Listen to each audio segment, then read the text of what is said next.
السلام علیکم سامعین، حاضر خدمت ہے عمیر احمد کی ناول آب حیات کی اگلی قسط۔ ابیکا کا ورلڈ بینک کے کنٹری ہیڈ سے ملاقات کے لیے کئی مہینوں سے کوشش کرنا۔ وہ سالار کے آفس کے نمبر پہ ہر روز ڈھیروں کالز کرتا۔ ویب سائٹ پہ موجود اس کے ای میل ایڈریس پر اسے سینکڑوں ای میلز کی، جن کا جواب ہر بار یہی موصول ہوا کہ آپ کی میل پہنچا دی جائے گی، وہ ابھی میٹنگ میں ہے، آپ کا پیغام انہیں مل جائے گا۔ ابیکا ملاقات کا مقصد جان کر اسے جواب میں بڑے نارمل انداز میں ٹال دیا جاتا۔ اس کی گفتگو سنتے ہوئے سالار اس کی زبان و بیان سے متاثر ہوئے بغیر نہیں رہ سکا۔ اسے اب شبہ نہیں تھا کہ بیلجیم کی کالونی ہونے کی وجہ سے جس ملک کی قومی زبان فرینچ ہو، وہاں اس امریکن لب و لہجے میں انگریزی اتنی روانی سے بات کرنے والا جنگلات کا باسی ہونے کے باوجود بیرون ملک کا تعلیم یافتہ ہوگا، یہ بات ناقابل یقین تھی۔ لیکن اس کے بعد جو کچھ سالار نے سنا، اس کی 14 طبق روشن ہو گئی۔ پیٹرک ابیکا ہارورڈ بزنس اسکول کا گریجویٹ تھا اور راول اسٹریٹ میں جے پی مارگن گروپ کے ساتھ 5 سال کام کرنے کے بعد کانگو آیا تھا۔ اپنے والٹ سے نکالے ہوئے کچھ وزٹنگ کارڈز اس نے سالار سکندر کی طرف بڑھا دیے تھے۔ اس نے بے حد بے یقینی سے انہیں پکڑا تھا۔ وہ فقیر، پست قامت، بے مایہ شخص کانگو کے جنگلات میں تیروں، نیزوں اور پتھروں سے شکار کر کے پیٹ کی بھوک مٹانے والا ایک جنگلی، وہ ہارورڈ کی کینڈی بزنس اسکول کہاں سے پہنچ گیا تھا؟ پھر جے پی مارگن گروپ کے ساتھ منسلک رہنا، تو پھر وہ یہاں کیا کر رہا تھا؟ اور یہ وہ سوال تھا جس کا جواب پیٹرک ابیکا نے سالار سکندر کو اس کے آفس میں دوسرے دن اپنی دوسری ملاقات میں کاغذات کے ایک انبار کے ساتھ دیا تھا، جو اس ملاقات میں سالار سکندر کو دینے آیا تھا۔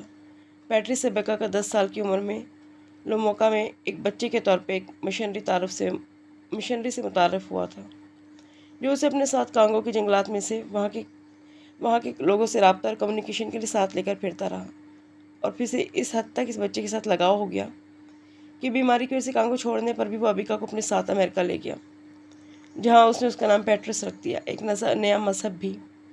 لیکن سب سے بڑھ کر اس نے ابیکا کو تعلیم دلوائی، تعلیم کے لیے خیرات سے فنڈنگ دلوائی۔ ابیکا بے حد ذہین اور ریورڈ جانسن نے اس کی ذہانت کو جانچ لیا تھا۔ وہ ابیکا کو اس کے بعد ہر سال کانگو لاتا رہا، جہاں ابیکا کا خاندان آج بھی اسی طرح جی رہا تھا۔ 10 سال ابیکا کا اگلے 25 سال امریکہ میں گزرے، مگر اس کے بعد وہ امریکہ چھوڑ آیا تھا۔ وہ اپنے لوگوں کے پاس رہنا چاہتا تھا، کیونکہ انہیں ان کی ضرورت تھی۔ انہیں ان کی ضرورت اس لیے تھی کیونکہ ورلڈ بینک کے مالی تعاون سے ہونے والے بہت سے منصوبوں میں سے ایک منصوبہ جنگل کے اس حصے میں شروع ہو گیا تھا جہاں ابیکا کا قبیلہ آباد تھا۔ اس کا خاندان سے بڑھ کر وہ 10,000 لوگ جو اب جنگل کے اس حصے سے بے دخل کیے جانے تھے، جس میں صدیوں سے رہ رہے تھے۔ جنگل کٹنے جا رہے تھے اور ساری زمین صاف ہوتی، پھر اس کے بعد وہاں ان معدنیات کی تلاش شروع ہوتی جو اس منصوبے کا دوسرا حصہ تھا۔ اور ابیکا کا مسئلہ اس کا اپنا خاندان نہیں تھا، ابیکا کا مسئلہ وہ پورا جنگلات کا حصہ تھا جو اب جگہ جگہ زونز بنا کر کاٹا جا رہا تھا، اور کہیں نیشنل پارک بنا کر ان لوگوں کو وہاں سے بے دخل کیا جا رہا تھا۔ ہم 5 لاکھ لوگ ہیں، مگر جنگل تو کانگو کے 3.5 کروڑ لوگوں کو روزگار دے رہا ہے۔ ورلڈ بینک ٹمبر انڈسٹری کو معاونت دے رہا ہے، کیونکہ اس سے ہماری غربت ختم ہوگی۔ جب چند دہائیوں میں جنگل ہی غائب ہو کر یورپ اور امریکہ کی فیکٹریز اور شوروم میں مہنگے داموں میں بکنے والی لکڑی کی اشیاء میں تبدیل ہو جائیں گے، تو کانگو کے لوگ کیا کریں گے؟ تم لوگ ہم سے وہ بھی چھیننا چاہتے ہو جو خدا نے ہمیں دیا ہے۔ اگر کبھی ہم ویسٹ میں ان سے سب کچھ چھیننے پہنچ گئے تو تمہیں کیسا لگے گا؟ ابیکا نے اپنا کیس بہت تہذیب سے پیش کیا تھا، مگر بات کے اختتام تک اس کی بے چینی اس کے لب و لہجے سے چھلکنے لگی تھی۔ سالار سکندر کے پاس اس کے سوالوں کے رٹے رٹائے جوابات تھے۔ اس پروجیکٹ کی طرح کانگو میں ہونے والے اور بہت سے پروجیکٹ کی تفصیلات اس کی انگلیوں پر تھیں۔ وہ وہاں پر ورلڈ بینک کا کنٹری ہیڈ تھا، اور یہ ممکن نہیں تھا کہ ان پروجیکٹس کی اہمیت اور فیزیبلٹی رپورٹس کے بارے میں اسے پتہ نہ ہوتا۔ مگر ایسا پہلی بار ہوا تھا کہ پیٹرک ابیکا کے انکشافات اور سوالات اسے پریشان کرنے لگے تھے۔ بہت کچھ ایسا تھا جو اس کی ناک کے نیچے ہو رہا تھا اور اسے پتہ نہیں تھا، لیکن وہ ان سب کا حصہ دار تھا، کیونکہ وہ سب کچھ اس کے دستخطوں کے ساتھ منظور ہو رہا تھا۔ کانگو میں وہ پہلی بار نہیں آیا تھا، نہ ہی افریقہ اس کے مسائل اس کے لیے نئے نہیں تھے، نہ ہی وہاں کے وسائل، لیکن وہ ہمیشہ یہ سمجھتا تھا کہ ہر چیز کے دو پہلو ہوتے ہیں، اور کوئی بھی فلاحی کام کرنے والی بین الاقوامی مالیاتی تنظیم اپنے مفادات کو بالائے طاق رکھ کر کسی ملک اور قوم کے لیے کچھ نہیں کر سکتی۔ وہ انہیں اتنی چھوٹ دیتا تھا، مگر ابیکا کے اعتراضات اور انکشافات نے اسے ہلا دیا تھا۔ جو کچھ وہاں ہو رہا تھا وہ ورلڈ بینک کے اپنے چارٹر کے خلاف تھا، لیکن یہ سب کچھ ہو رہا تھا اور ورلڈ بینک کی دلچسپی اور مرضی سے ہو رہا تھا۔ ابیکا کی دی ہوئی فائلوں کے انبار وہ کئی ہفتے پڑھتا رہا تھا، اور کئی ہفتے وہ اپنے آپ سے جنگ کرتا رہا تھا۔ ورلڈ بینک کے ایما پر وہاں ایسی کمپنیوں کو لکڑی استعمال کرنے کی اجازت دے دی گئی تھی جن کا ٹریک ریکارڈ افریقہ کے دوسرے بہت سے ممالک میں اس حوالے سے قابل اعتراض رہا تھا۔ لکڑی کٹ رہی تھی، جنگلات صاف ہو رہے تھے، آبادی بے دخل ہو رہی تھی، اور جن شرائط پر ان کمپنیز کو وہاں لائسنس دیا گیا تھا وہ کمپنیز ان شرائط کو بھی پورا نہیں کر رہی تھیں۔ انہیں لکڑی کے عوض اس علاقے کے لوگوں کی معاشی حالت سدھارنے کی فریضے کو سونپا گیا تھا، اور وہ کمپنیاں کروڑوں ڈالرز کی لکڑی لے جانے کے عوض چند عارضی نوعیت کے سکولز اور ڈسپنسریز لوگوں کو فراہم کر رہی تھیں۔ خوراک، خشک دودھ، نمک اور مسالہ جات کی شکل میں دی جا رہی تھی امداد، اور یہ سب ورلڈ بینک آفیشلز کی نگرانی کے باوجود ہو رہا تھا، کیونکہ پگمز کو اس ملک میں اچھوت کے درجہ حاصل تھا اور ان کمپنیز کے خلاف عدالت میں نہیں جا سکتے تھے، حکومتی عہدیداران کے پاس نہیں جا سکتے تھے، صرف ایک کام کر سکتے تھے: احتجاج، NGOs کے ذریعے یا پھر میڈیا کے ذریعے، اور یہ کام بہت مشکل تھا۔ وہ مہذب دنیا کا حصہ نہیں تھے جہاں پر کسی کے ساتھ ہونے والی زیادتی 4 گھنٹوں میں بڑے نیوز چینلز کی ہیڈ لائن بن جاتی۔ وہ افریقہ تھا جہاں پر ایسی زیادتی تشدد کے ذریعے ہی دبا دی جاتی تھی۔ اگلے 2 ماہ سالار کو ابیکا کے ساتھ اور انفرادی حیثیت میں ان جگہوں کو خود جا کر دیکھنے میں لگے جن کے بارے میں ابیکا نے انہیں دستاویزات دی تھیں۔ پھر اسے اندازہ ہو گیا تھا کہ وہ دستاویزات اور ان میں پائی جانے والی معلومات بالکل ٹھیک ہیں۔ ضمیر کا فیصلہ بہت آسان تھا، جو کچھ ہو رہا تھا وہ غلط تھا اور اس کا حصہ بننے جا رہا تھا، لیکن مشکل یہ تھی کہ وہ اب کیا کرے۔ ایک استعفیٰ دے کر اس ساری صورتحال کو اسی طرح چھوڑ کر نکل جاتا۔ اسے یقین تھا ایسی صورتحال میں جو کچھ وہاں چل رہا تھا وہ چلتا ہی رہتا، یا پھر وہاں پر ہونے والی بے ضابطگیوں پر آواز بلند کرتا۔ بے ضابطگی ایک چھوٹا لفظ تھا۔ جو کچھ ورلڈ بینک وہاں کر رہا تھا وہ اخلاقیات اور انسانیت کی دھجیاں اڑانے کے برابر تھا۔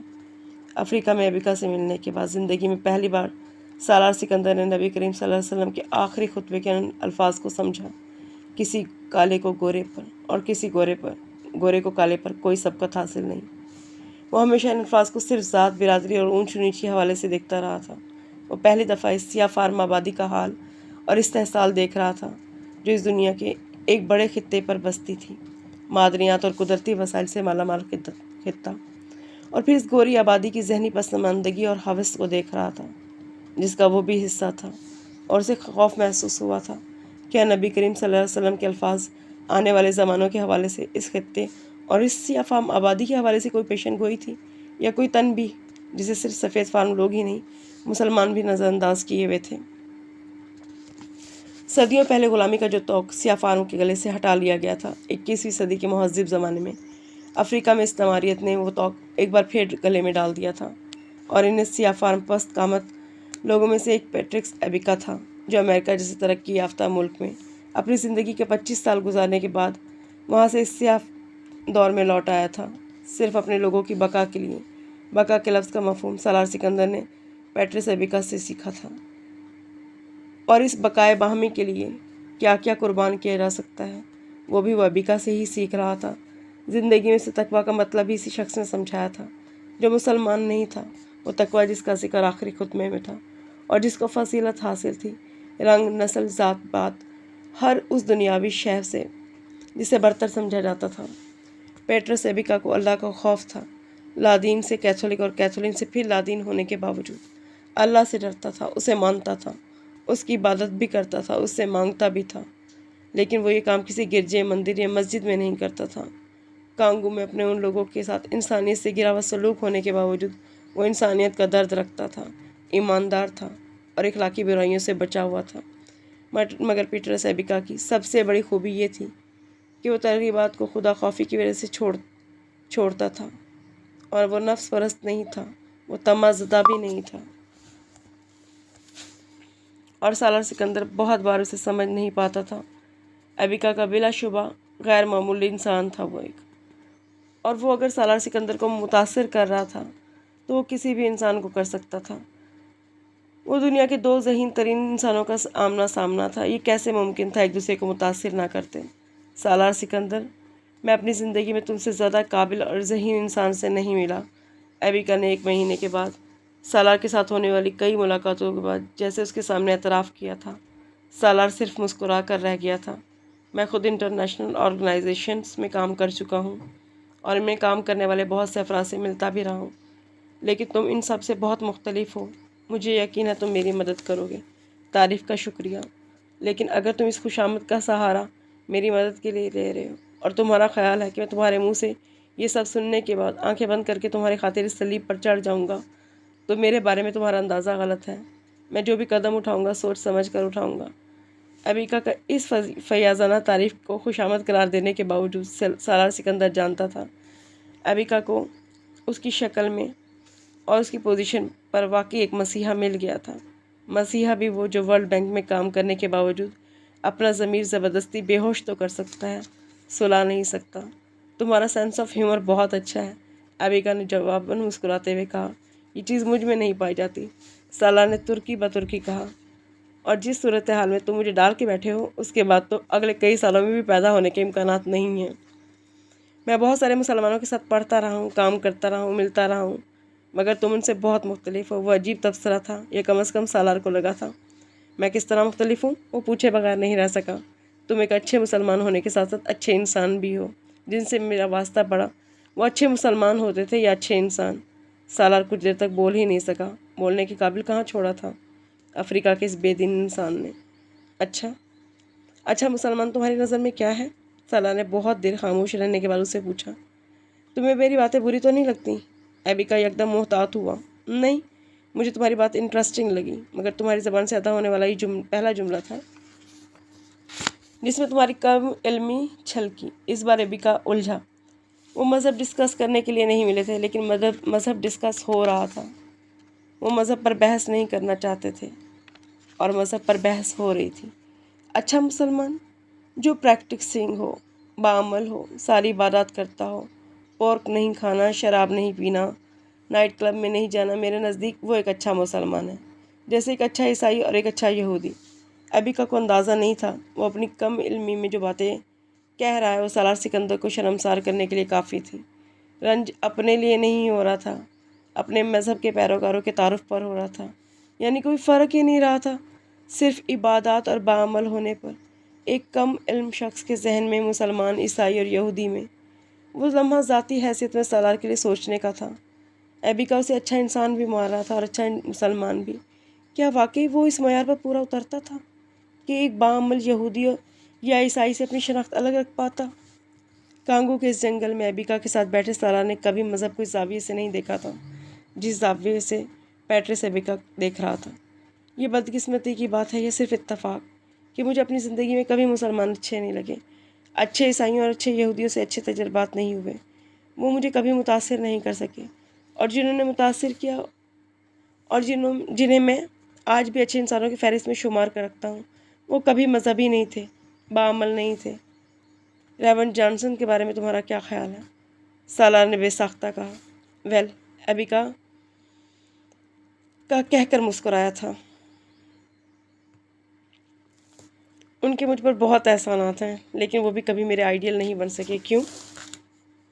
وہ سوال و جواب سالار کو عجیب لطف دے رہے تھے۔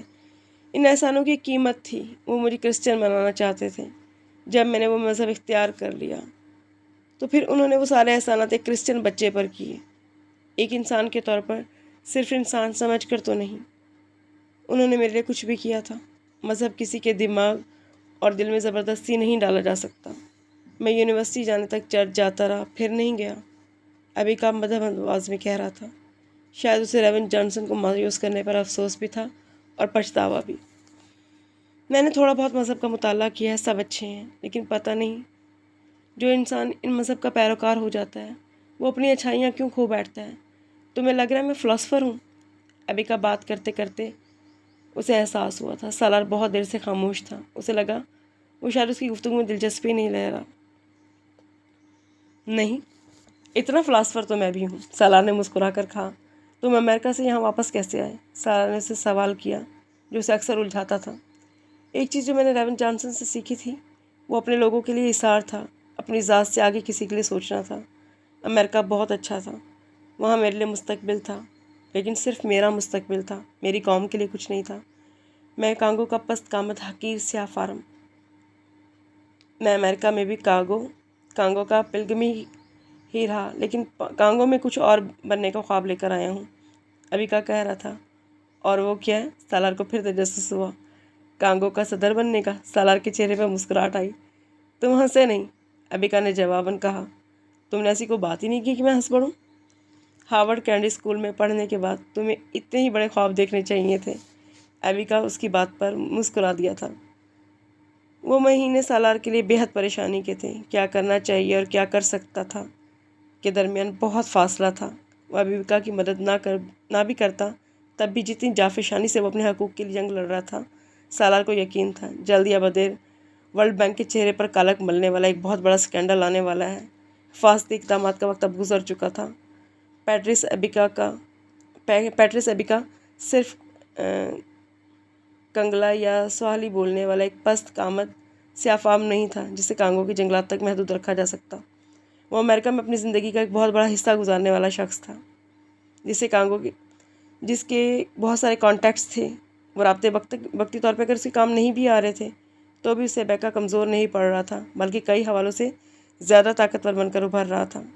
وہ صرف پگمس کی آواز نہیں تھا، بلکہ بانٹو قبیلے کے بہت سے افراد کی آواز بھی بن چکا تھا جن کا جنگلات پر انحصار تھا۔ اگلا کوئی قدم اٹھانے سے پہلے ابیکا کے ساتھ ان کا میل جول ان لوگوں کی نظروں میں آ گیا تھا جن کے مفادات ورلڈ بینک کے ذریعے پورے ہو رہے تھے۔ سالار پر نظر رکھی جانے لگی۔ اس سے پہلے اس کے خلاف کوئی کارروائی ہوتی، انگلینڈ کے ایک اخبار نے پیٹرس ابیکا کی فراہم کی گئی معلومات کی تحقیق کرنے کے بعد کانگو کے پگمیز اور ورلڈ بینک کے کانگوز کے بارانی جنگلات میں ہونے والے پروجیکٹس کے بارے میں ایک کور سٹوری کی تھی، جس میں ورلڈ بینک کے کردار کے حوالے سے بہت سارے سوالات اور اعتراضات اٹھائے گئے تھے۔ واشنگٹن میں ورلڈ بینک کے ہیڈ کوارٹر میں جیسے ہلچل مچ گئی تھی۔ ورلڈ میڈیا میں اس معاملے پر رپورٹنگ اور کوریج کو دبانے کی کوشش کی گئی تھی، مگر اس سے پہلے کہ یورپ اور ایشیا کے بہت سارے ممالک کے ممتاز اخبارات اور اس آرٹیکل کو ری پرنٹ کر چکے تھے، اور ورلڈ بینک کے اندر مچی وہ ہلچل اس وقت اپنے عروج پر پہنچ گئی تھی جب سالار سکندر کی طرف سے ہیڈ آفس کو کانگو میں چلنے والے ان پروجیکٹس کے حوالے سے ایک تفصیلی ای میل کی گئی، جس میں اس نے مختلف مالیاتی اداروں سے ملنے والا ڈیٹا بھی منسلک کیا تھا، جو ان جنگلات کی اس طرح کٹائی کو ایک بہت بڑے ماحولیاتی عدم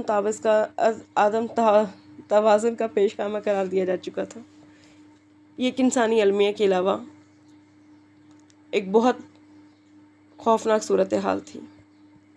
اس کا وہ خط بینک کے ایک اعلیٰ عہدیدار کے لیے شدید پریشانی کا باعث بنا تھا، اور یہی وہ وقت تھا جب سالار سکندر کو نامعلوم ذرائع کی طرف سے دھمکیوں کا آغاز ہوا تھا۔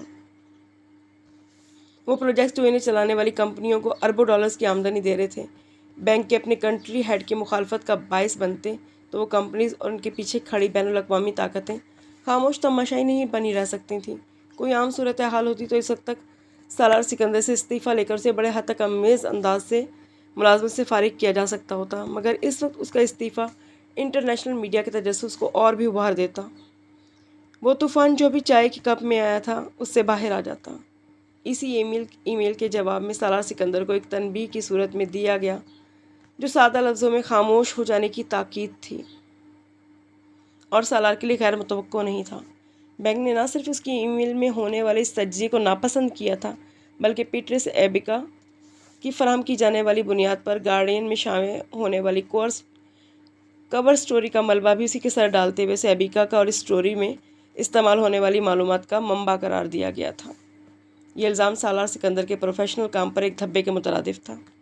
پیٹرس ابیکا سے ہمدردی رکھنے، متاثر ہونے اور ای میل کے باوجود سالار نے اس سے بینک کی کسی انفارمیشن یا دستاویز کے بارے میں کبھی کوئی بات نہیں کی تھی۔ یہ ساری معلومات ابیکا نے کہاں سے حاصل کی تھی، ابیکا کے علاوہ اور کوئی نہیں جانتا تھا۔